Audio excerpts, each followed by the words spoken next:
Hi, welcome everybody. This is Sachin Sharma from Sachin Astrology. Today we are going to learn about all about Rahu and Ketu. What are these nodes of the moon? Why are they so mysterious? And how to interpret them in a way that is understandable, practicable, and more holistic, and to like sort of demystify and bring that exactitude out. Like, what is it exactly? So let's begin. So here we see what are Rahu and Ketu. That's what we're going to learn in this presentation. And I've divided the presentation in 5 parts. The introduction, where we just learn the basics, the need for the foundations for Rahu and Ketu to get into the study of Rahu and Ketu. Then there's the astronomy of Rahu and Ketu. Then the symbolic significance of their astronomical existence. And then the Sutras of significance, which reveal a lot about Rahu and Ketu and often ignored. And then what are the goals of Rahu and Ketu? What are they here to do? What do they represent? Let's begin. We see introduction. So it says, the most mysterious and fascinating aspect of Vedic astrology is the nodes of the moon, Rahu and Ketu. They are the missing piece of the puzzle of astrology. They have been given various interpretations by different authors, but unfortunately rarely with an exactitude that anyone has established a full spectrum meaning for a clear and concise interpretation. The authors are either engaging in some sort of fantastical imaginary incite, where you see all kinds of YouTube astrology, or you see impracticable methods, or you see some sort of intellectual excess where too much of rationalization is being done, and then a person is trying to put them in a box or like give like one word explanation for exactly how they function all the time, for like a placement, like one placement with like one outcome for every person on earth. And in a world of metaphysical divination sciences, which are laden with falsehoods of imaginary interpretative excesses, precision and practicability are virtues worthy of worship. And that's profound. I really like that. Like, there's so much of imagination happening in astrology that anyone is so much of metaphorical sort of psychoanalysis happening in astrology that any sort of precision and practicability is rare, and it's a virtue worthy of worship. So the reason for having a strong knowledge of the basics of Jyotisha before entering the domain of Rahu and Ketu is that Rahu and Ketu are shadow grahas, so they're not really physical embodied grahas like the rest of the planets in the solar system. So one can say they're a phenomenon more than a noumenon. So in philosophy, a noumenon is a posited object, or even that exists independently of a human sense or perception. So that's so interesting that if you don't exist, if your experience of consciousness doesn't exist, Saturn still exists, and Saturn is experienced by all the things of the world. But Rahu and Ketu are not like that. They're a phenomenon. They exist only because there's an experience of consciousness happening. So they're a phenomenon caused by sun and the moon. And in the next section, when we come to the astronomical birth of Rahu and Ketu, we'll understand why they're a noumenon more than a phenomenon, why they're a phenomenon and not a noumenon. So we see, if not for Sun, Moon and Earth's relationship, there would not be any Rahu and Ketu. So Sun, the Atma, the Moon, the Manas, that, and Earth, which is a ground a playground where we witness our karmas, or where we experience or play out our karmas, where we participate in the karmic play. So it wouldn't be possible to have a Rahu and Ketu without these three. However, that's not the case for the other planets in the solar system. That's not the case for Saturn. That's not the case for Mars. That's not the case for Jupiter. They are physical embodied grahas. They exist physically in the sky. Rahu and Ketu do not exist in the sky. They are a phenomenon caused by sun and the moon, and that's profound. the sun, the Atman, the Manas, the individual consciousness which has a Jiva and the Amkara, phenomenologically, astronomically, and astrologically cause Rahu and Ketu to come into being. And that has some very intense and interesting implications. So Rahu and Ketu having no physical body, no shape or size, no light of their own, no capacity to reflect any light, are thus like ghosts of the astrological sky and require a body to function, right? Interestingly enough, Rahu and Ketu are often associated with spirits and ghosts, another unexplainable phenomenon, metaphysical phenomenon that cannot be seen.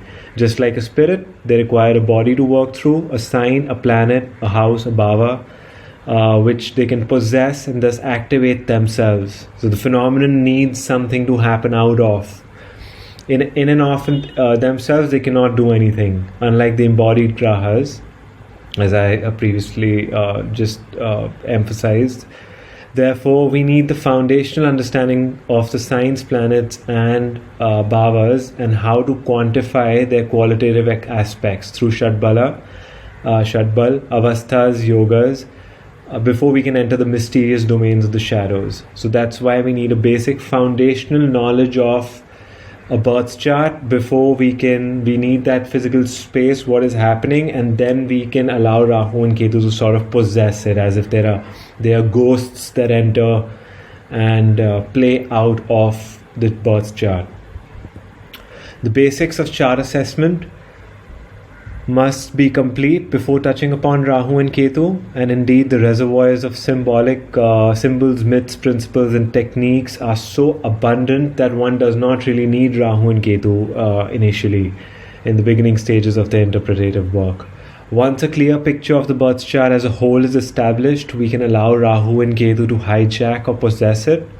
They must be allowed space to color the interpretation with their confounding and confusing influences. We don't know what's happening. We know something, an excess of something is happening, or some sort of karmic completion is happening, some sort of evolution is happening, which we'll touch upon in the later slides. But we see we need a foundation of the entire birth chart. We need to know what the other grahas are doing and how the karma is playing itself out in the totality of the birth chart. The chart still remains the same with all of its basic framework, but an evolutionary goal is added with Rahu and a completionary goal is added with Ketu. So they are the two sides of the same coin. The coin is made up of a mixture of sun and moon. So the coin is sun and moon, and Rahu and Ketu is just the two sides of the coin, two faces of the coin. The coin is a combination of Atman and Manas, which is the soul and the psyche. So now this is the most profound part. Astronomy of Rahu and Ketu, like how they come into being, how they come into existence, tells us so much about their workings and what they're here to do, their numerological existence, their phenomenological existence. It's a tough word. The Earth takes about a year to orbit around the Sun. But as seen from the Earth, the Sun forms an apparent pathway around the Earth called the ecliptic, right? So this is the Earth, and when we look up in the sky from our local space, we see it seems like the Sun is moving around the Earth. So we stand from a local space when we see the Sun setting and the Sun rising, right? So that apparent path around Earth forms an ecliptic. Right, that's what gives us a zodiacal circle. But as we'll find out, is also instrumental in the birth of Rahu and Ketu. The ecliptic is also instrumental in the birth of Rahu and Ketu. The moon takes about a month to orbit around the Earth, forming the orbital plane of the moon. Right, so moon is also orbiting around the Earth and forming another orbital plane. This orbital plane of the moon is inclined by about 5.1 degrees with respect to the ecliptic plane of the sun. So they form like a little angle, right? And this little angle we see here of the moon's plane with respect to the ecliptic plane of the sun. So the 2 points of intersection are formed, and these points of intersection are called Rahu and Ketu. right? And the ascending and the descending node are formed by the intersection of the psyche and the soul. So in and of itself, Rahu and Ketu don't exist. But the moment there is an experience of the unconscious being, like for example, this notebook is unconscious. It doesn't have it can't experience the universe, but we can experience things. So the moment there's a psyche and a soul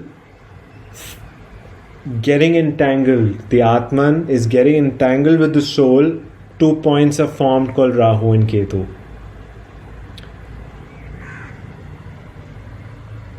Okay, so that's the astronomical birth of Rahu and Ketu. Now this astronomical birth has a very deep and profound symbolic significance. The intersection of the ecliptic of the sun with the orbital plane of the moon astronomically gives birth to Rahu and Ketu.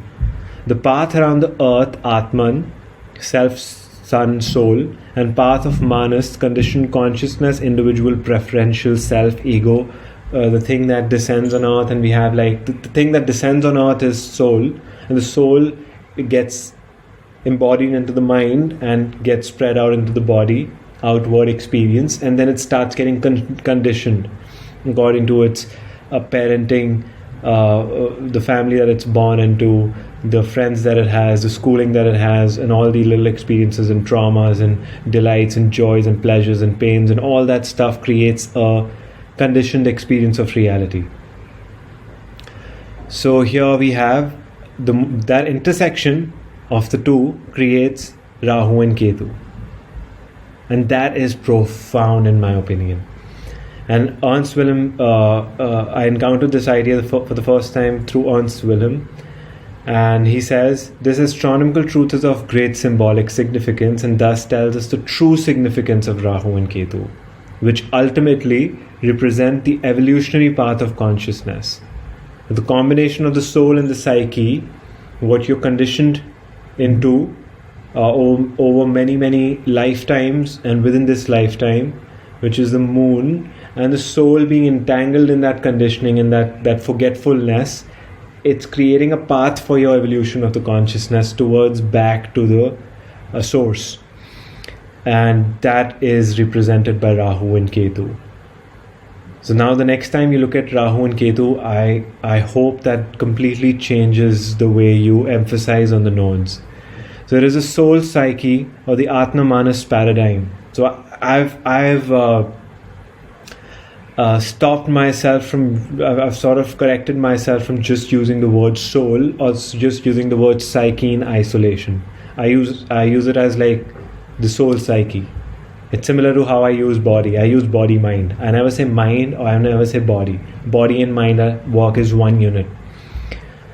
The sun and the moon work in tandem in all facets of life.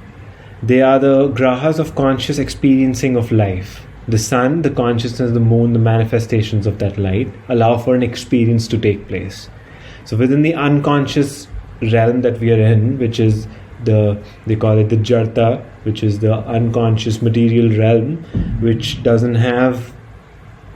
cannot experience itself, sun and moon allow for an experience to happen. Sun brings that experiencing consciousness, and moon makes it relatable. It makes it fathomable for the body mind. So Rahu and Ketu are illusory representations from the absolute point of view. And this is very, very deep. Just like listen to this carefully. From the point of view of the timeless realms of truth, so beyond the cause and effect sort of planes, but it's not true. They are false. They're non-existent. It's an illusion. But from the relativistic, egoic or self-contracted point of view, which is the forgetful state that we are in, they are the very truths upon which our sense of time is based. And as a sense of evolution, involution and devolution exists. Right? So if not for Rahu and Ketu, we wouldn't have, it is the symbolic serpent.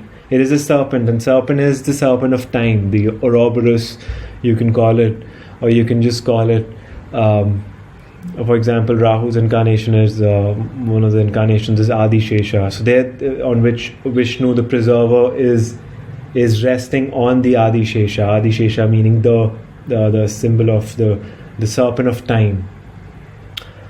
So consider this for a moment. Sun is the soul, moon is the psyche. The interaction of the soul and the psyche are creating Rahu and Ketu. That is an illusion of a past, a present and a future. It is the very illusion upon which the idea of evolution of consciousness exists. I mean, the sense of evolution comes only because we say there was a past, which is the psyche, which is my conditioned memories. There's a present, which is this nowness, which is the only true experience of reality. And there's a sense of future, which is coming from a projection of the past. Right? The sense of evolution is coming. Actually, present can be removed from there. There's past and future. If someone is in the present, they're just in the present. It's not part of time. Present moment is not within time. Past and future is giving rise to time. And that is the serpent of time. That is the desire of the primordial desire of the primordial time of Kal. So what is exactly happening here? Just pay attention to this for a moment. If time is indeed an illusion, impermanent, enslaving, then where is this sense of time arising from in the birth chart? Where do we see in the birth chart? Why is the soul forgotten itself? Where is this sense of past, present, future? And where is this cosmic entanglement? Even for a self-realized soul who's self-realized and God-realized sort of soul, that has realized the absolute, why is it still entangled? Where is it heading? Like, why would a spiritual master after enlightenment still have to burn off certain karmas, or still have to progress towards doing something or being something? Where is the entanglement happening? The points of entanglement are the mathematical astronomical intersection of the orbital plane of the moon, as we just discussed, with the ecliptic of the sun. As I said, the interaction between the soul and the psyche, which is Rahu and Ketu. So that is mind-blowing. This completely has to change the way you look at Rahu and Ketu, because it's just the astronomical significance, the symbolic significance, basically the phenomenological existence of Rahu and Ketu completely changes how much we must emphasize and what do they actually represent in the birth chart. So now the question arises, what are the rest of the planets working towards? So are they only functioning to fulfill the evolutionary goal of Rahu and Ketu? Or do they have their own specific agendas? Let's take a step back and see what exactly is happening here. So there's a lot to absorb here. As discussed so far, Sun, the soul, and Moon, the ego, are entangled at 2 points, Rahu and Ketu, creating an illusion of time. And that is enshrouding the soul deeper and further into the realms of time by giving it a sense of self-contraction, egoity, ahamkara, self-importance. And it's basically descending downwards into, it's creating newer hells and newer heavens. It's still within the realms of time. They call it golden shackles, or shackles made out of iron. They're still shackles. It's not liberation, right? So you go into heaven or you go to hell, it's still shackling. I mean, you'd prefer heaven any day, but it's still not that which is the goal of a yogi. So all the other grahas are essentially working towards the fulfillment of karmas due to soul psyche's self-convictions. Karmic momentum, which is you slapped someone 10 years ago and you have left an imprint in their soul psyche complex, and you've also left an imprint of that slap within the collective, and it sort of comes back, not as a slap but as some sort of energy. It comes back. And then the karmic propensities, which is the proclivities, like tendencies. I tend to have inclination towards sweet foods more than salty foods, and those sort of like karmic propensities that come from this momentum of the past, and thus the destiny. And that is the Rahu and Ketu's illusory effect. So we see essentially all the grahas are working towards the fulfillment of the evolution of the soul psyche complex.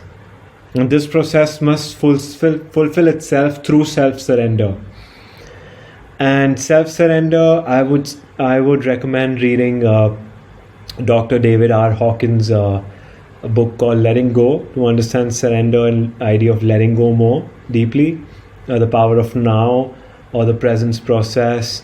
And there are a lot of books surrounding this in yoga, in different sort of Kriya yoga and stuff. So in fact, the meaning of Rahu is Caesar, and it is not just the eclipses which are being caused by Rahu and Ketu, but it's the very eclipse of self-convictions which obscure our state as Atman.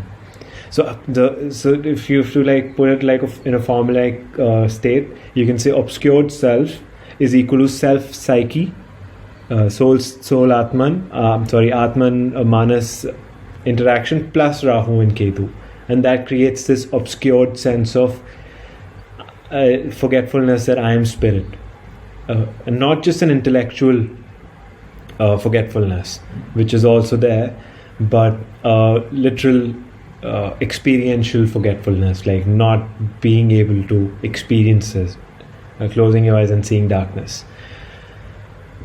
So that's very, very profound when we look at Rahu and Ketu. So here I just want to go back once more. We are doing the symbolic significance of the astronomical birth, and we just saw how the astronomical birth has a deep symbolic significance.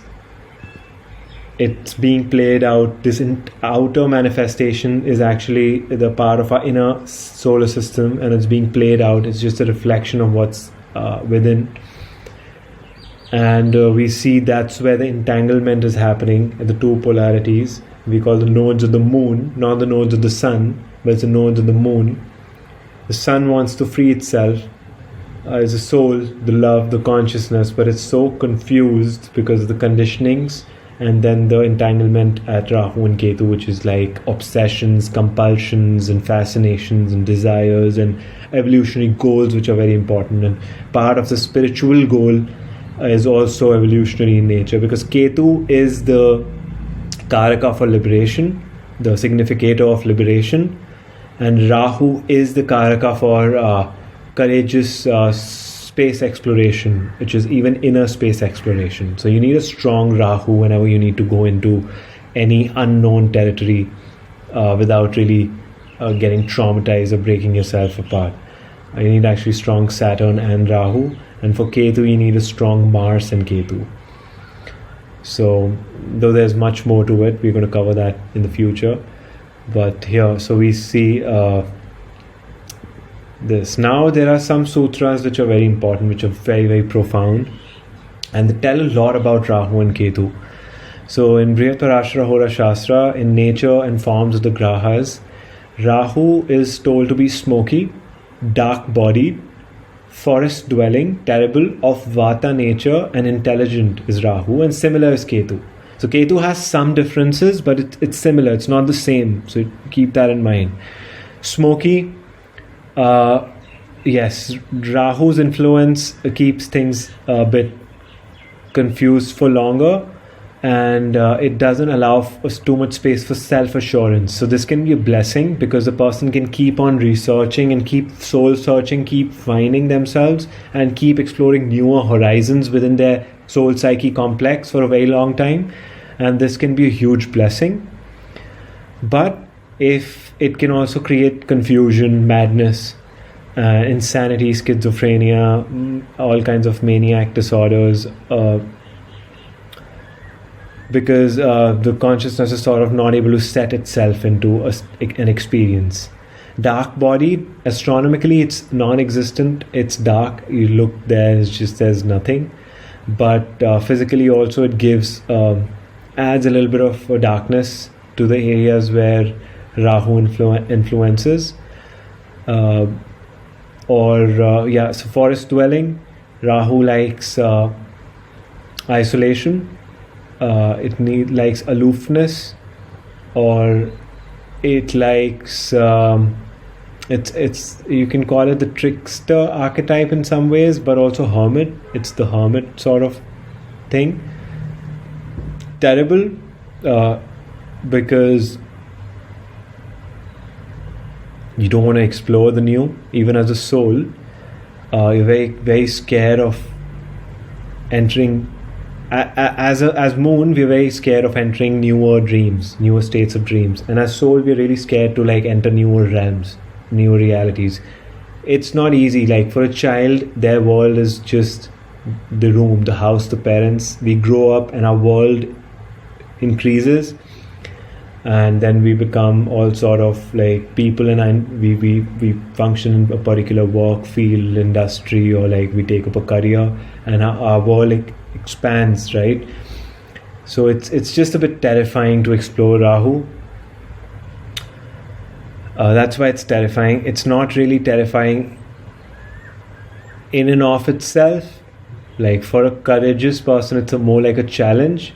But it's, yeah, I mean, if taken completely in its primordial form, you can call it terrifying. It's not a pleasant experience with Rahu. Of Vata nature, so it's airy, it's smoky, gassy, and cold. So Rahu is really cool. Vata, two of the most prominent themes in Vata is dry, cooling, and unstable, right? So not necessarily unstable always, but dry and cooling, and intelligent. So Rahu is very intelligent. Even Ketu is very intelligent. In fact, one of the intelligences of Rahu is genius, inventiveness, and of Ketu is Ganit, which is mathematics. Ganit is given by Gemini in Rishi Gemini in Gemini Upadeshas. So this is a very important sutra. It tells us a lot of basic characteristics and traits of Rahu and Ketu.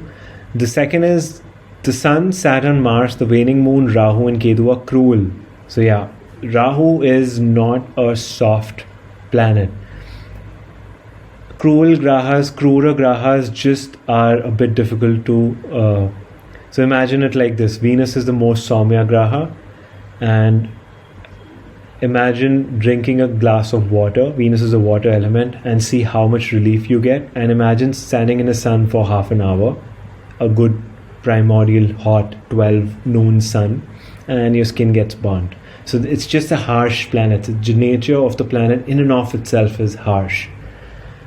Benefic and malefic is a very poor Western translation of these, and it's been adopted by Vedic astrologers. It's sad to me. Krura and Saumya is much more appropriate. Saumya graha can act as a malefic, and Krura graha can act as a benefic. So translating these grahas as benefic and malefic is a very bad translation. Krura and Saumya is what we need to stick with. Third sutra, the sun and moon are sovereigns. The overseer is Mars. Mercury is the young sovereign, the prince. The counselors are Jupiter and Venus. The menial is Saturn. And the army is Rahu and Ketu. So here again, the evolutionary path of consciousness, the army that marches. What's the path like? Okay, so the king has decided something, the army general is going to execute it, the ministers, the counselors are going to discuss it, Jupiter and Venus, the divine counselor and the worldly counselor, and the prince is going to do its networking with other kingdoms and be married somewhere for like political reasons and stuff.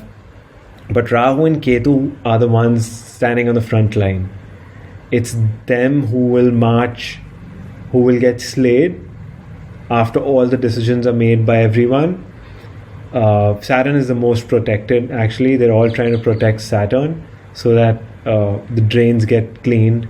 The day-to-day, the daily wager, the person who's just surviving and making society function on a greater scale, the masses are protected. But Rahu and Ketu are what are on the front lines. Ketu is more like the protecting Dhwaja, which is the established territory, and Rahu is the army that has to march forward and find new territories. The Rahu is more about evolution, expansion, and Ketu is more about completion, protection, and remaining secure. And they work together. They don't work in isolation. So we'll talk about that more. Fourth sutra is avatar. So the avatars of all the grahas are given. And for Rahu and Ketu we see here Varaha is also known as Sukara. And for Ketu it's Meena, which is the fish, and Sukara means the boar. So these are very, very significant. They're taken from Srimad Bhagavatam. So when you study the stories of the avatars, you learn a lot about what they actually represent. So the story of Varaha is very simple. We'll come to that. In the next slide, we'll come to what the story of Varaha and Meena is. But essentially, a new cycle of creation had to start. Swayambhu Manu, one of the Manus, the primordial person, went to Brahma to start the creation. And Brahma, the creator, is like, okay, Brahma, we need to start a creation. We need a place. The earth is, after the great deluge, after the great cosmic resetting, the earth is submerged in the nether regions, and there's no place for people to act out their karmas, right? So Brahma goes to Vishnu, and Vishnu says, okay, wait, I'm going to be incarnated soon through you. And through Brahma's nose, Varaha, Sukara, a boar came out. And as the boar descended down into the lower realms, its size kept on increasing. It went down into the nether regions, and it brought back earth on its tusks. And that's why it's also called as the consort of earth. And while it was coming up, it was attacked by a demon, and Varaha had to fight that demon and protect earth. And earth resurfaced, and the karmas was performed. So this is very, very profoundly symbolic of the role of Rahu, that it allows us to perform and act out. It gives us a space to act out the karma. So we are essentially on earth to evolve our Rahu. And evolution of Rahu is what we'll avoid at any cost, because it's so painful, so difficult. What should be told before the myth of before the tale of Rahu Varaha is the tale of Meena avatar, because that is when earth was submerged. So Meena's story is that it was a fish, and there was this sage, there was this king called Satyavrata, who used to meditate and chant, who was very pure, saintly sort of king, used to chant next to a lake. And in that lake one day a fish came into being, and there was not enough, it was too cold or something, and he protected that. He took that fish under his protection. So he takes the fish, he takes it home, and he puts it in a little fish tank, and next day he wakes up, the fish has become twice its size. He puts it in a bigger tank, and it becomes 10 times its size. He puts him in a huge pond, it becomes bigger. He puts it into a lake, it becomes even bigger. He puts him in an ocean, it still keeps getting bigger. And Satyavrata is like, please Lord, stop testing your disciple now and just reveal your true form. And immediately Meena just turned into its Vishnu avatar and spoke that 7 days from now there will be a great deluge, there will be great floods that will come, and a boat will come with 7 rishis, and just get on that boat with the 7 rishis and protect these Vedas, protect this knowledge for the next cycle of creation. You will be saved. So the honest, truthful person, you can call it the saintly person with all the virtues, the spiritual virtues, the strong spiritual practice, got saved in that a process of the deluge, and so Earth goes into the nether regions. So Rahu's avatar actually brings back Earth later on. It is Meena who initially saves the Vedas, the knowledge for the next cycle of creation to happen. This tells us that Ketu is the past life sort of samskaras, vasanas, proclivities, and all sort of psychological, psychical imprints that we inherit and bring into the next life. And its role is more completionary. Rahu is more about the evolution, that okay, now we need to bring Earth back up for the karmas to be performed. And Ketu's role is that the karmas, you need to protect these imprints so that we have some sort of substructure, psychical structures, a code that can manifest into the next cycle of creation. That's a very, very profound and revealing sutra. Sukara and Meena must be studied very deeply for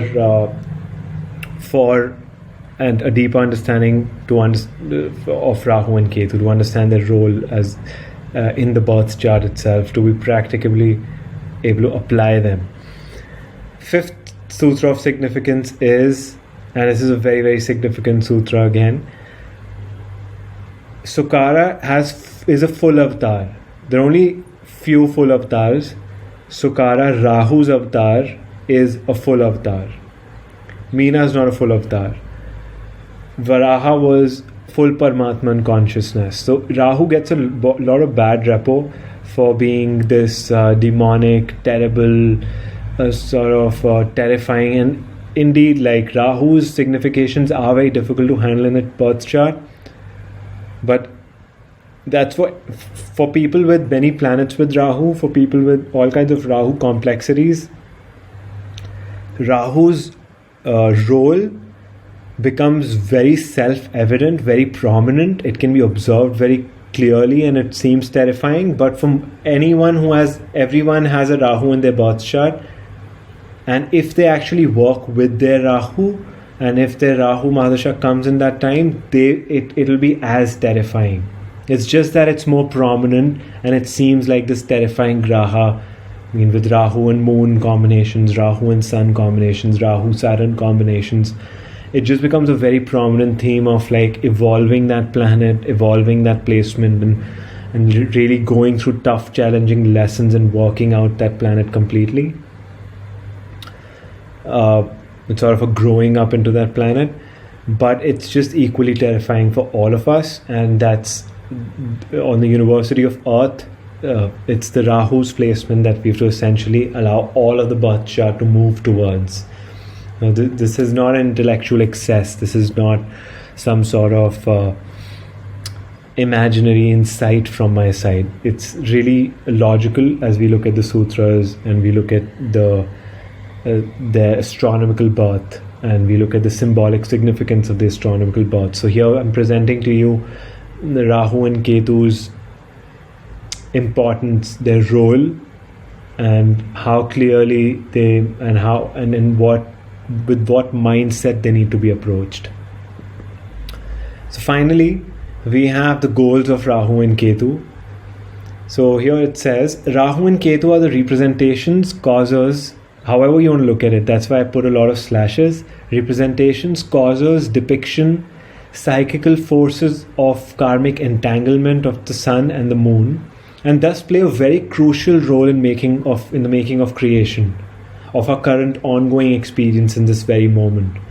So they are as we had discussed before, they're the very karmic entanglements, and thus they're the very like essence of why this creation is manifesting itself right now and how we're experiencing it.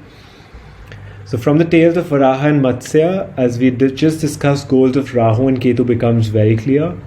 We see, and we're going to repeat the tale here, we see how Swayam Bhanu Manu, having been given the responsibility to procreate, sought for earth, or just you can call it land, which was submerged in the nether regions due to the Great Deluge.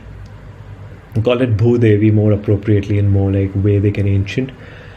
Through Brahma, the Supreme Being was created, Varaha, the divine bow, to bring back earth. So through Brahma, the Supreme Being, was created, Varaha, which is the divine bow, to bring earth back from the nether regions up to the surface for the sake of furthering of creation.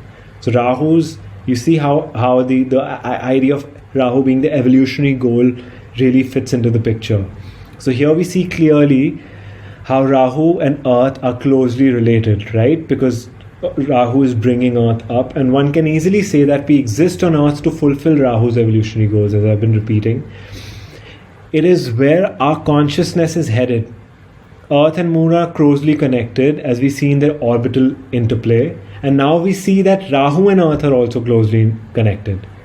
Earth is often referred to the consort of Rahu. So Earth, Moon and Rahu have this close association with each other. Interestingly enough, one of Rahu's name is the Moon Troubler. I'm forgetting the Sanskrit word for it, but it translates to the Moon Troubler. So Rahu sort of troubles the Moon into... Moon is rhythmic, habitual. It just wants to keep going in circles and keep doing the same thing. What Rahu is, it breaks the pattern, and that's why Rahu is known as the outcast.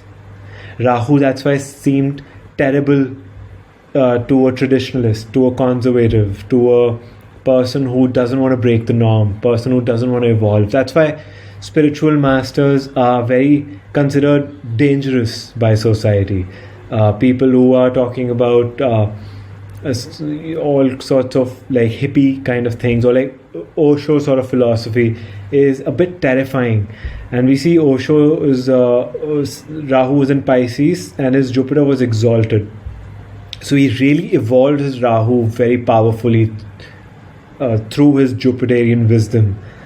And you see that, like, you see these themes play out very, very evidently. They're not just tales and myths. They are very real psychological phenomenon which has been made relatable in the form of tales, which has been encoded in the forms of tales, because we are sort of living a story more than scientific data. We're not living a very empirical, logical, rational sort of life. We are reliving these myths and tales. That's very, very interesting. Therefore, Rahu, Earth and Moon, that is the evolutionary goal. Rahu, the physical body, Earth, which is the bhavas, which give us the bhavas, the psyche, Moon, are closely connected and complexly intertwined. So they are, it's forming this sort of experience. Like the table right now I've kept my stuff on is the Earth. Me going through this sort of difficult experience of recording myself for the first time and talking about these ideas that I usually don't openly talk about, is that Rahu experience, and my Moon, the psyche, is working towards it. So my needs, my emotional needs, and how I'm conditioning myself to be an astrologer, that is evolving towards a Rahu evolutionary goal on an Earth, which is me sitting on this chair, giving me this little room to do this work. You see how it's very very practically playing out.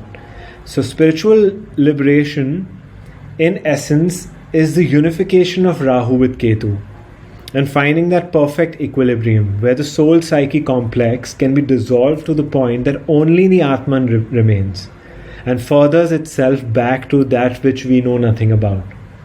So that which we know nothing about is beyond the intellect, beyond the body mind. It can only be experienced by the soul through the help of a guru, a true guru, not a scam guru. So spiritual liberation, in essence, is a unification of Rahu with Ketu. So we are essentially taking our sense of past karmic imprints, vasanas, and taking our evolutionary goals, the desires, the fascinations, the things that we need to work on and evolve, the pull of the future, and we're trying to unify that. Using our soul and psyche, the experience. So basically that 5.1 degree tilt has to be like unified, the orbital plane of the moon and the orbital plane of the sun. You can say it in that symbolic way. Unify that, Rahu and Ketu become one, dissolve to the point where even the moon gets dissolved and only the Atman remains. And the meaning of Atman is that which remains. It means self, which means the only thing that you can claim. So Atman, sun, that which remains. Right? So if Earth gets destroyed, Jupiter gets, everything gets destroyed, sun remains. Right? If sun's, the energy of the sun is essentially throwing out an energy, and that energy remains. It gets transferred into something else, but it remains. So energy cannot be destroyed, and life is energy, and sun is life. Right? So Atma is just, you can call it energy, and it'll always remain. So Rahu's evolutionary cycles and Ketu's completionary cycles will take their course and need to be dissolved through a complex combination of effort, grace, and destiny. So what effort cannot change, grace can change, and what grace cannot change has to be accepted as destiny. You have no choice at that point. So you make an effort,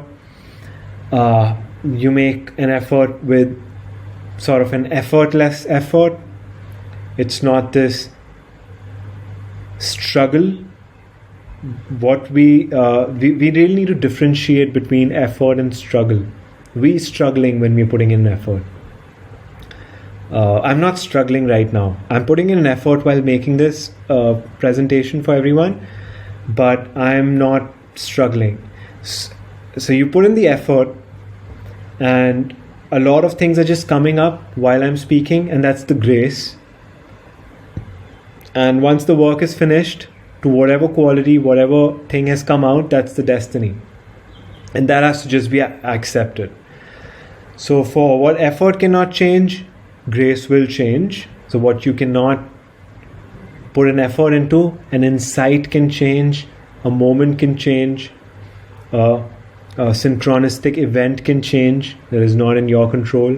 And what that also cannot help you with, even if that cannot be helped with that thing, that grace, it's just how it's supposed to be. You accept it.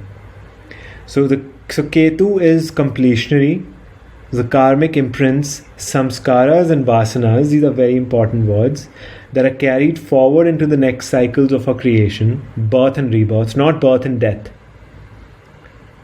Birth and rebirth, that's how we see it in the Eastern philosophy. In the West, we see it as something is being born, and something that which is has born will die, because we are only seeing it from this perspective of life. But we know from the masters and from the texts, from religion, that you just born and then you just reborn and you just reborn. It's just birth after birth. You don't die. So Ketu's work is for that rebirth to continually happen, and that gets connected to Matsya's story, which is the Meena avatar, which is save this knowledge.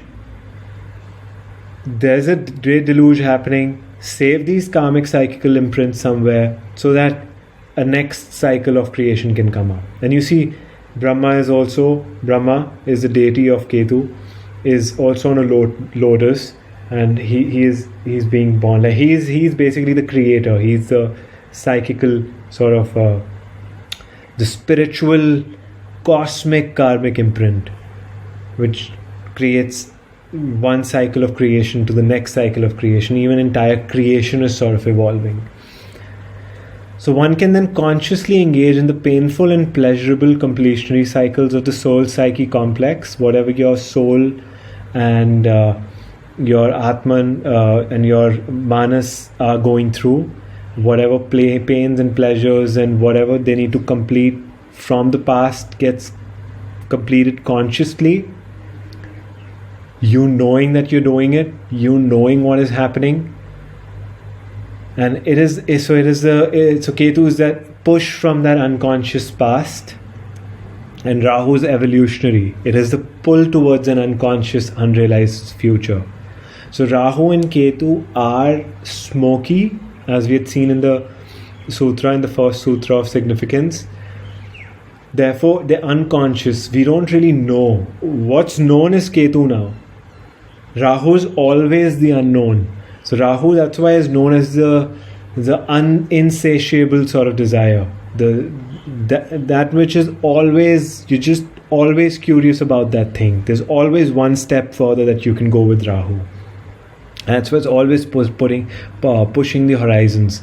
And that's why even in evolution of consciousness, like raising into higher states of consciousness, it feels like it's limitless, right? So you get to a state of being a drishta, a sakshi, and then there's just more work that needs to be done, as taught by many masters.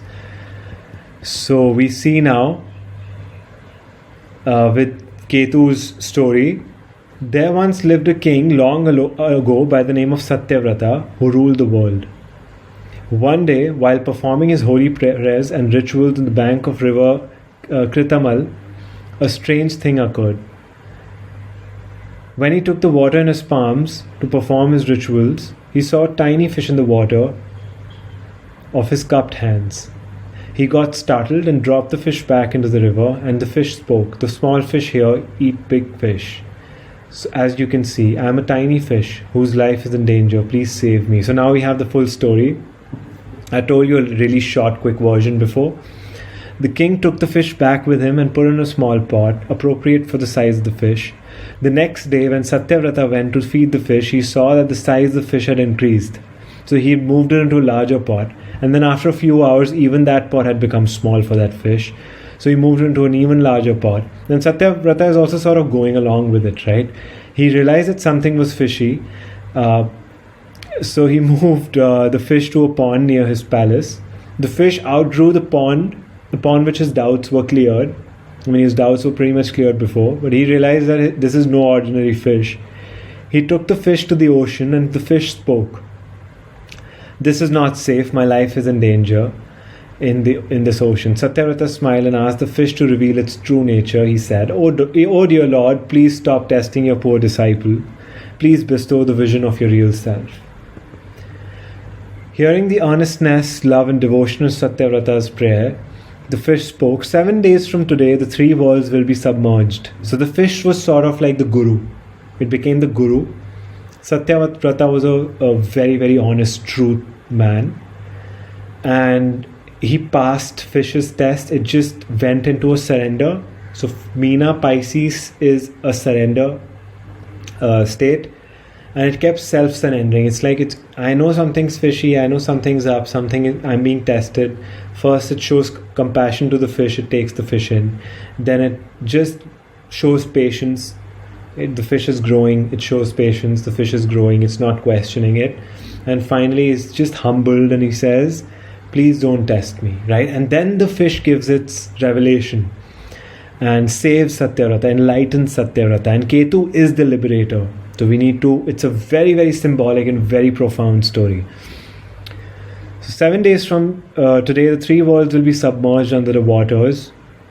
The great deluge is on the horizon. When this happens, when the great floods come, you will see a boat, take seat in the boat with the 7 rishis on board. When you see me in the waters, tie me to the boat. I will protect you when Brahma sleeps for one night when the creation is submerged. In this way, Satyavrata and the 7 sages were saved by Vishnu's Matsya avatar. Meena, the fish, fought with a great asura who had stolen the Vedas during the great deluge. Meena or Matsya thus saved the primordial knowledge of the Vedas which are required to recreate the next cycle of creation. That is the purpose of Ketu. It is completionary. Ketu creates a severing effect. It cuts us off from things. It creates an apathy towards life. It's very it's a very perfectionist planet. Graha, sorry. It's sort of the psychological implications of Ketu are very introverted, a severing effect, perfectionism, very dissatisfied with the graha that it's with, because Ketu is seeking the ultimate. It's just trying to refine the planet to a very big extent. And Rahu activates on the other side. So Ketu is a security paradigm. Ketu wants to perfect its security paradigm. And it's like, okay, now I'm secure. Now this is the best security paradigm that's there. And then Rahu's experience comes in. And you're like, wow. And it's like a shadow. Like you see, my face gets like eclipsed. It gets a shadow.